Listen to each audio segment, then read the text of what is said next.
Salut tout le monde, j'espère que vous allez super bien. Moi ça va vraiment très bien, même si les vacances sont terminées et que j'ai repris le boulot depuis quelques jours déjà. Voilà, ça m'a un petit peu déprimée, mais là ça y est, ça commence à aller mieux, on recommence à prendre la routine du travail, etc. Voilà. En gros, ça va mieux, je suis moins déprimée. Bref, on se retrouve aujourd'hui pour un crash test sur la marque H&M. J'ai acheté plusieurs produits donc de cette marque-là, puisque j'ai la chance d'avoir un H&M à côté de chez moi qui, excusez-moi, je range en même temps de vous parler, qui ont toute la gamme en fait de maquillage H&M. Donc voilà, j'ai pu voir un petit peu ce qu'ils avaient en magasin et prendre quelques produits. Voilà. C'est tout. Je vais quand même vous faire un petit point final en fin de journée. Je reviendrai pour vous dire ce que je pense du fond de teint, de la tenue du rouge à lèvres, de la tenue des fards à paupières, etc. Donc j'espère que la vidéo va vous plaire. Si c'est le cas, à la fin, n'hésitez pas à la liker et à vous abonner si c'est pas fait, bande de petits coquins. Je suis un peu excitée aujourd'hui, je sais pas ce que j'ai, je suis un petit peu excitée, donc excusez mes paroles et mon comportement. Ne vous inquiétez pas, je suis un petit peu plus calme juste après, plus sérieux, on teste du maquillage, c'est beaucoup plus sérieux. Bref, je vous laisse avec la suite des vidéos, j'arrête de vous gonfler. Je commence par appliquer le fond de teint, donc c'est le fond de teint All Day Liquid Foundation avec un SPF de 15 et c'est un Flawless Finish. On va pas mettre les trucs en français, ça arrangerait vraiment tout le monde. Je l'ai pris en teinte allemande beige parce que j'avais pas vraiment le choix en fait sur la teinte, il n'y en avait pas non plus énormément. Donc soit c'était très foncé ou soit c'était très clair. Donc c'est la seule teinte qui était un petit peu au milieu. Donc on va voir si ça va aller. J'ai pris également leur petite éponge. Voilà, elle m'a l'air plutôt pas mal comme ça. Juste en la touchant, ça a l'air plutôt sympa.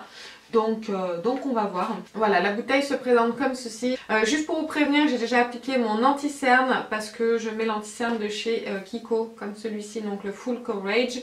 Et je le mets toujours avant le fond de teint parce qu'il est un petit peu trop gras. Et sinon, je me retrouve avec des marques de mascara en fait sous l'œil si je le mets après. Donc, au niveau de la teinte, c'est pas catastrophique, hein. Ça a l'air d'aller plutôt bien. Oula! Il y a un petit peu trop là. Ouais, c'est peut-être un petit peu clair, mais c'est pas non plus catastrophique, hein. Ouais, on voit la démarcation là, il va falloir que j'estompe bien comme il faut. Je trouve ça plutôt correct. Si jamais le soleil voudrait bien revenir, ça arrangerait tout le monde. Bon, là j'ai un bouton, clairement, on le voit encore, hein. Donc ça c'est pas très grave. Moi c'est pas vraiment, je veux pas un fond de teint qui... je préfère qu'on voit un petit peu les imperfections sur la peau, même avec un fond de teint. Moi le fond de teint il me sert juste vraiment à unifier, et éviter qu'on voit mes rougeurs, éviter qu'on voit un petit peu mes taches. Mais si on voit encore des imperfections à travers, moi personnellement ça me dérange, franchement ça me dérange absolument pas. Concernant l'éponge, bah, écoutez, je la trouve vraiment pas mal du tout. Après elle absorbe beaucoup le produit, hein. Ça c'est sûr et certain. Mais franchement elle est pas mal du tout. Je trouve qu'elle fait vraiment bien son boulot. Alors on va quand même se rapprocher pour voir ce que ça donne. Il est vraiment sympa au niveau de la teinte, j'ai l'impression que ça a l'air d'aller. Bon, je vais mal étaler là-haut. Là j'ai une tache mais non, dans le miroir je vois pas de tache. Non, j'aime beaucoup le rendu du fond de teint. Pour le moment c'est un bon point pour lui et vraiment un très bon point pour l'éponge. Je la trouve vraiment bien. Alors ensuite j'ai poudré très légèrement mon teint avec une poudre de chez Kiko parce que je n'ai pas trouvé de poudre qui me donnait envie en fait chez H&M. Je l'ai trouvée trop épaisse. En fait quand je l'ai swatchée sur ma main, je l'ai trouvée trop épaisse et je voulais pas avoir ce rendu trop poudreux en fait sur la peau. Voilà. Ensuite, je vais faire mes sourcils. Donc j'ai pris un crayon à sourcils bien évidemment. C'est le Brow Specialist et c'est la teinte Chocolate Brown. Alors j'avais pas non plus vraiment beaucoup de choix sur les crayons à sourcils. Après j'ai fait faire mes sourcils et colorés là chez Sephora. Donc c'est vrai que j'ai pas non plus besoin de beaucoup les remplir. Mais bon. On va quand même faire un petit peu quelque chose pour voir au niveau de la teinte, voir ce qu'il donne. Et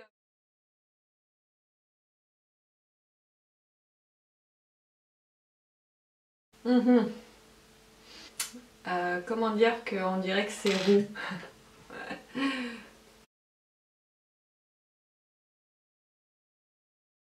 Ah, et puis il fait mal ce truc. Je pense que vous voyez bien la différence là entre les, entre les deux. J'ai l'impression d'avoir un sourcil presque orange. Voilà. C'est magnifique, c'est génial. Donc c'est très très moche. Voilà, j'ai fait le deuxième et c'est orange quoi. Donc ce crayon est une catastrophe. Autant au niveau de la couleur que le goupillon. Le goupillon il fait très très mal. Je suis sûre que je suis toute rouge dessous mes sourcils. Mais voilà, il fait très très mal. C'est pas du tout agréable à utiliser. Et le crayon il est très sec et je trouve que du coup il s'étale mal. Donc on est obligé d'appuyer vraiment pour estomper avec le goupillon. C'est vraiment pas agréable. La teinte elle est complètement pas du tout adaptée pour moi. Ça se voit, c'est orange. J'ai même l'impression que c'est déplacé ici, que j'arrive pas à l'enlever. Bref. Désolée petit crayon, je ne t'aime pas du tout. Pardon, on va passer au blush. Et les blushs... Vas-y, casse tout. Et les blushs H&M sont très réputés. Moi j'en ai pris un, c'est le Pure Radiance Powder Blusher. En teinte Rosy Brown. J'ai vraiment flashé sur la couleur. Je vais vous montrer tout ça. Voilà, il est juste ici. Donc voilà, on va l'appliquer, on va voir. Apparemment, ils sont très pigmentés. Alors, j'ai oublié de prendre un pinceau blush avec moi, donc tant pis, je vais utiliser mon pinceau poudre que je nettoierai après. Pas bien grave. Plutôt sympa. Alors, on le voit très très bien à la caméra. Là, quand je regarde dans le retour, je le vois vraiment vraiment beaucoup. Alors que en vrai, je le vois pas non plus énormément. Donc je vais l'estomper un petit peu pour pas que vous ayez l'impression que j'en ai mis 3 tonnes. Parce qu'en plus c'est pas vraiment mon genre de mettre 3 tonnes de blush. Voilà, on voit bien le blush, c'est une très très belle couleur. Il est très très joli, ça pique très bien. Mais bon, il est très joli et de toute façon je savais que je faisais pas trop une erreur avec le blush de chez H&M. Puisque voilà, beaucoup de personnes en ont parlé et ont dit que c'était des très bons blushs et que ça tenait très bien, etc. etc. Donc ensuite... on va passer aux yeux et la palette je l'avais déjà en fait, c'est une petite palette comme ceci, c'est la Ready Set Glow Eye Color Palette. Je pense que sa teinte c'est Ready Set Glow, pardon, mais j'en suis pas sûre et certaine. Voilà, elle se présente comme ceci, elle est très jolie dans les teintes que j'utilise très souvent, donc voilà. J'ai également aussi ce petit crayon pour les yeux, je vous en avais déjà parlé aussi. Il est très très bien, donc je suis mitigée. Est-ce que je sais pas ce que je fais. Déjà je vais mettre une base. Je vais mettre ma Primer Potion de chez Urban Decay parce que si je mets pas de base, aucun fard ne tient sur moi de toute façon. Et de mémoire, les fards tiennent plutôt bien avec la base. Alors ça y est, j'ai un peu réfléchi à ce que j'allais faire. Je vais me mettre le crayon Jumbo en ras de cils supérieur et inférieur et après je viendrai faire le reste de mon maquillage avec la palette.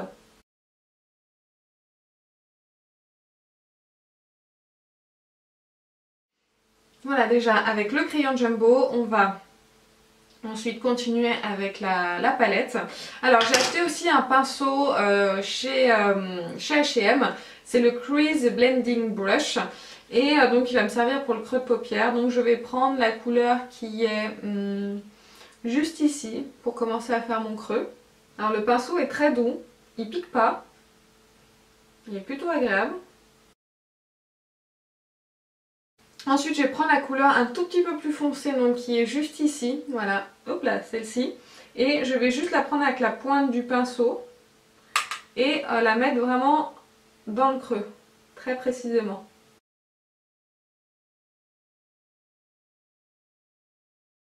Ensuite je vais prendre un pinceau plat, donc celui-ci c'est le 232 Luxe Classic Shader de chez Zoeva. Et je vais prendre la couleur, celle-ci, comme ça je vais la mettre, oups là pardon vous voyez pas. Je vais prendre celle-ci et je vais la mettre sur la paupière mobile. Alors l'avantage de ces fards c'est qu'ils sont pas poudreux. Ensuite je vais reprendre le pinceau estompeur de H&M et je vais juste fondre les deux couleurs entre elles là dans le creux pour éviter les démarcations. Ensuite, j'ai juste marqué un petit peu mon coin externe. Ah si, j'ai des chutes. Je vous ai dit une grosse bêtise. J'ai des chutes du dernier fard là que je viens d'appliquer. Voilà les tubes nettoyés.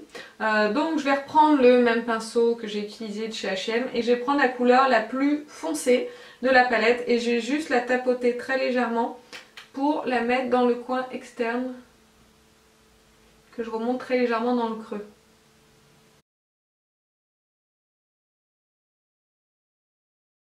Ensuite je reprends le pinceau plat de Zoeva et je vais juste tapoter pour fondre un petit peu les couleurs entre elles. Et je viens estomper. Ensuite je prends un petit pinceau comme ça, tout petit, un petit pinceau crayon. Je vais reprendre la couleur juste ici, voilà, que je vais appliquer dans mon ras de cils inférieur. Par-dessus du coup le crayon Jumbo, comme ça va peut-être bien accrocher au moins. Parce que moi c'est une catastrophe. En dessous de l'œil il y a... Vas-y, mets-toi un coup de pinceau. Il n'y a jamais rien qui tient. Donc je suis toute contente de mon maquillage et puis finalement après il reste plus rien du tout. Je reprends... Ah, excusez-moi, je me suis mis du fard dans les yeux. Alors là c'est sûr ça va pleurer, mais grave. Parce que dès que je me mets un petit peu de poudre dans les yeux, ça pleure presque toute l'après-midi, enfin toute la journée. Donc je reprends le fard le plus foncé avec ce même pinceau que je tapote très légèrement et je vais juste mettre à l'extérieur, voilà, de mon coin externe. Ensuite je vais juste mettre un petit point de lumière donc avec le fard le plus clair de la palette juste ici. Je prends n'importe quel pinceau. Ensuite je vais me servir d'un recourbe-cils que j'ai acheté chez H&M puisque le mien il arrivait en fait... J'ai toujours un problème avec les recourbe-cils, c'est que une fois que le boudin il est mort, en général ils vous en fournissent avec. Je les perds. Je sais pas ce que j'ai, je les perds. Donc j'avais acheté un recourbe-cils chez Sephora qui est très bien, mais voilà, il donnait des boudins avec et j'ai perdu les boudins et comme ça ne se vend pas à l'unité, du coup j'ai racheté. J'en ai racheté un chez H&M, on va voir ce que ça donne parce que pareil je ne l'ai pas utilisé. Au niveau du mascara, par contre, je n'ai pas trouvé de mascara waterproof, recourbant ou voilà. Donc là je vais tester un mascara de chez Rimmel que je n'ai jamais essayé. Je viens tout juste de l'ouvrir, en fait il voulait juste avant de filmer. Et donc comme ça je vais vous dire ce que j'en pense, je vais faire son crash test à lui aussi. Donc le recourbe-cils, c'est parti. Donc je fais toujours, je recourbe les cils toujours un à un. Après je mets le mascara parce que mes cils, comme ils sont déçus de la vie je pense, ils retombent tout de suite derrière si je mets pas le mascara. Donc on va essayer ce cher mascara. Et je précise que ce n'est pas un mascara waterproof, j'ai oublié de vous le dire, mais ce n'est pas un mascara waterproof du tout. Bon, on va faire le deuxième œil et je viendrai remettre une couche parce que là c'est insignifiant. Ah, la deuxième couche ça va déjà un petit peu mieux. On le voit déjà un petit peu plus, c'est plutôt correct. Alors concernant le mascara, il est pas foufou. C'est pas un mascara de dingue où tu l'appliques où tu te dis waouh putain. Non, du tout, du tout, du tout. Alors maintenant le dernier produit de chez H&M que j'ai acheté, c'est donc un rouge à lèvres, donc c'est un liquide mat. C'est le Velvet Lip Cream en teinte Eye Chaud de Cocoa. Alors au niveau de l'application c'est vraiment correct. Au niveau tenue, tout ça, je vous en dirai plus tout à l'heure parce que voilà, je vais revenir en fin de journée vous refilmer ce que je pense de la tenue, des fards à paupières, du fond de teint, du blush, du rouge à lèvres. J'aime bien l'application du rouge à lèvres pour le moment. Là, il est en train de se matifier mais il colle un petit peu. Après moi j'en mets pas des couches très épaisses sur les lèvres, je déteste sentir mon rouge à lèvres sur les lèvres, je suis obligée de l'enlever après. Alors je vous donne l'heure quand même, il est 13h04, je vais revenir en fin de journée, je pense que ce sera peut-être vers 13, 14, 15, 16, 17, 18, ouais, vers 18h, 18h30 je pense, selon mon emploi du temps, enfin bref, pour vous dire ce que j'en pense au final, parce que là pour le moment c'est correct, voilà, le fond de teint j'en suis contente. Il s'est quand même pas mal matifié. Après, là pour le moment, on le voit un petit peu sur la peau. Donc on verra. Je reviens tout à l'heure vous dire ce que j'en pense de tous ces produits. A tout à l'heure. Recoucou, on se retrouve pour le point final des produits H&M. Voilà, il est 7h moins 5, donc je vous ai fait cette vidéo, il était 13h il me semble, donc 13, 14, 15, 16, 17, 18, 19, ça fait 6 heures que je porte ce maquillage. Oui, j'ai besoin de mes doigts pour compter, et alors, c'est comme ça. Voilà, je vais vous faire un point sur chaque produit pour vous dire ce que j'en pense réellement. Donc on va commencer avec le premier produit que j'ai appliqué, qui est le fond de teint All Day Liquid Foundation en SPF de 15, avec un Flawless Finish, donc un teint sans défaut. Alors, le fond de teint. En plus, il fait quasiment nuit, non, je rigole, mais il fait hyper sombre. Donc, alors, le fond de teint, il est pas mal, il est assez couvrant. Je le trouve assez voyant sur la peau. Il me fait penser un petit peu au Born This Way de chez Too Faced, que j'aime bien, mais qui est assez voyant sur la peau. Donc, là, par contre, ici, il est un petit peu sec. Ouais, c'est un petit peu sec en fait au niveau du haut de mon front. Ouais, à mon avis, il est peut-être un petit peu sec pour ma peau. On le voit quand même pas mal. Ouais, on le voit quand même pas mal. Il fait quand même ressortir un petit peu les pores. C'est quand même pas génial non plus. Donc je suis un petit peu mitigée. L'application était correcte. La teinte, ma foi, l'est aussi. C'est vrai qu'il est quand même couvrant. Pas assez couvrant pour cacher les imperfections non plus, mais c'est vrai qu'il fait un teint complètement unifié, hein. Ça il n'y a pas de doute, ça c'est sûr et certain. Il a une très bonne tenue, là en 6 heures il n'a pas vraiment bougé, parce que moi d'habitude ma peau elle boit vraiment littéralement le fond de teint. Mais voilà, il se voit encore, il est encore présent. Voilà, c'est juste que là c'est un petit peu sec au niveau du haut de mon front. C'est un petit peu sec voilà, sur les contours de la bouche. Je le sens un petit peu ici que c'est un petit peu sec. Donc il faut vraiment que je mette une base hydratante, quelque chose comme ça avant d'utiliser ce fond de teint. En gros, pour pas que ça dure non plus 3 heures, je l'aime bien, mais sans plus. J'ai un fond de teint qui coûte un tout petit peu moins cher que lui de chez ELF que je préfère. Donc il est bien, il est utilisable sans problème. Mais voilà, là il est moins naturel que d'autres fonds de teint. Bref, vous l'aurez compris, donc si j'avais une note à lui donner sur 10, pour vous donner à peu près mon avis, je lui donnerais 6,5, pas plus. Voilà, parce que j'ai des fonds de teint qui sont meilleurs. Je parle au niveau prix, hein. Forcément j'ai des fonds de teint qui coûtent plus cher et qui sont mieux. Mais celui-ci, pour 9,99 €, il est bien, mais pour 8 € chez ELF, j'en ai un mieux. Voilà, un fini que je préfère. Voilà. Ensuite, la petite éponge que j'ai utilisée, ma foi, franchement, avec ce fond de teint là, j'ai adoré l'utiliser. Je vais continuer à l'utiliser et pour 4 € si elle arrive à détrôner mon Beauty Blender, bah franchement j'en serais ravie. Allez l'essayer, franchement pour 4 €, allez l'essayer. Elle est vraiment très très très bien. Bah, je vous en reparle, mais c'est le crayon à sourcils, vous voyez toujours que c'est orange. D'ailleurs, j'ai fait des vidéos... Parce que j'ai fait 2 vidéos avec ce maquillage là, j'ai fait du ménage cet après-midi, je suis allée faire 2-3 courses. Bref voilà, je me suis occupée. Et voilà, c'est complètement orange, donc vous le verrez dans plusieurs vidéos, c'est complètement orange. Voilà, donc je le déteste, je ne l'utiliserai pas, c'est sûr et certain. Ensuite, le pinceau, je trouve génial. Je sais plus combien il coûtait, 6 € il me semble. Franchement, il est génial, génial, génial. J'avais une note à lui donner... Enfin franchement j'ai même pas à le noter, à part les petits poils là qui partent, on lui donnerait 8 sur 10 pour ça. Mais il est hyper doux, il est hyper précis, je pense que j'irai m'en racheter un autre. Parce que c'est un pinceau qui est... Moi qui ai une petite paupière, franchement c'est un pinceau qui est quand même pas mal du tout. Le blush, je pense que vous voyez qu'il est encore présent, hein. Il n'a pas bougé, il est nickel. La couleur j'adore. Il coûte 7,99 €, c'est quand même un prix qui est raisonnable. Le packaging je trouve... plastique, mais c'est pas grave, la couleur est magnifique, je l'aime vraiment beaucoup, il est quand même hyper pigmenté pour le prix. Si j'avais une note à lui donner, je vous dis très franchement, ce serait... Pour le packaging, je lui enlèverais quand même un point, je lui mettrais 9 sur 10 parce que il est très joli, il a une très bonne tenue et ils se font vraiment bien à la peau. J'ai mieux, mais moi je lui donne cette note par rapport à son prix. J'ai mieux plus cher, mais c'est plus cher. Donc pour son prix, je lui donne sincèrement la note de 9 sur 10. Parce que le packaging il est moyen. Le crayon pour les yeux, j'adore.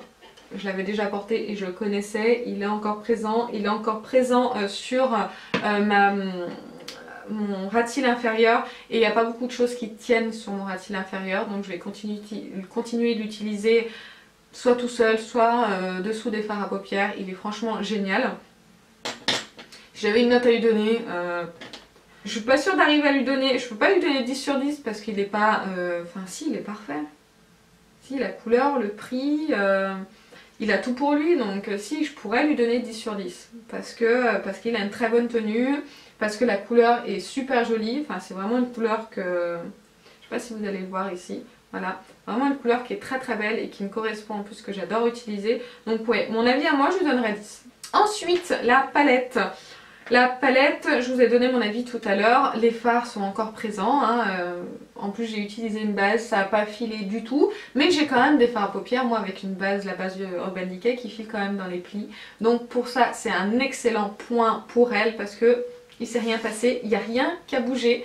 Je trouve que le maquillage est toujours aussi intense que tout à l'heure, enfin je pense, vous me direz ce que vous en pensez.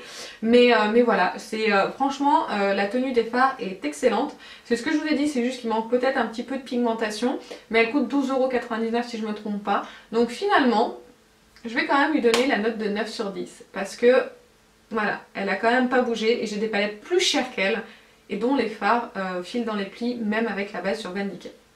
Ensuite, le recourbe-cils, ma foi, il est très bien. Par contre, je ne vais pas lui donner de note à celui-ci pour le moment parce que je ne l'ai pas utilisé avec mon mascara habituel. Donc je vais l'utiliser avec mon mascara habituel.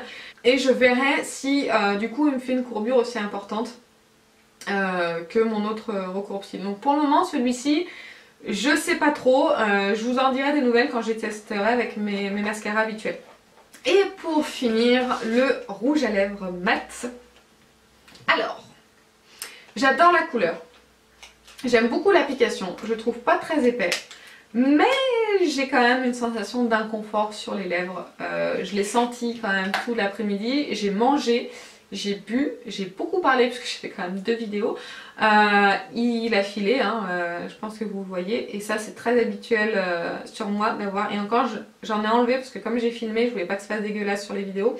Comme j'ai filmé en fait j'ai enlevé un petit peu, mais il était bien parti en fait dans les commissures en fait, là, juste ici.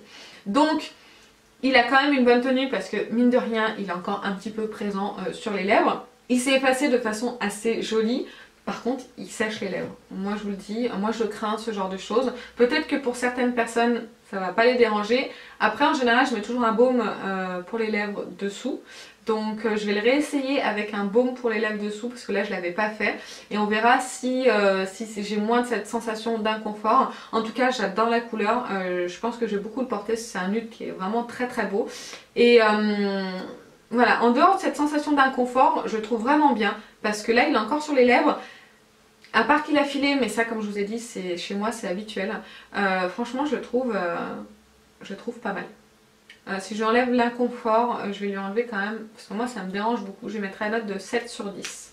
Parce que mine de rien, ça me gêne et je sens que mes lèvres me disent « mets-nous du baume s'il te plaît, mets-nous du baume parce qu'on a mal ». Voilà, je vous traduis ce que mes lèvres me disent, hein, c'est tout. Donc voilà pour tous mes produits H&M. J'espère que ce crash test, première impression, crash test, enfin voilà, vous a plu.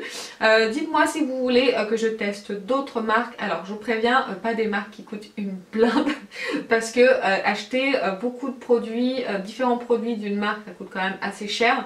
Là on va dire que pour le tout, j'en ai pour presque 70 € quand même de produits, donc c'est quand même pas rien. Et en plus c'est pour tester, donc ça se trouve je vais pas les aimer. Donc je ferai sûrement un crash test ELF aussi. Parce que j'ai déjà quelques produits de cette marque là, donc ce sera plus facile d'investir et c'est une marque à petit prix. Si vous avez des marques comme ça à petit prix, voilà, s'il y a des marques à petit prix que vous voulez que je teste, dites-le moi en commentaire, il n'y a pas de souci. Je vous dirai si j'ai prévu ou pas dans un avenir proche ou lointain de les essayer. Je vous laisse parce que là il commence à faire sombre et on commence à plus rien y voir, même si vous n'avez pas l'impression. J'espère que cette vidéo vous a plu, je vous fais plein de bisous et je vous dis à très bientôt. Salut!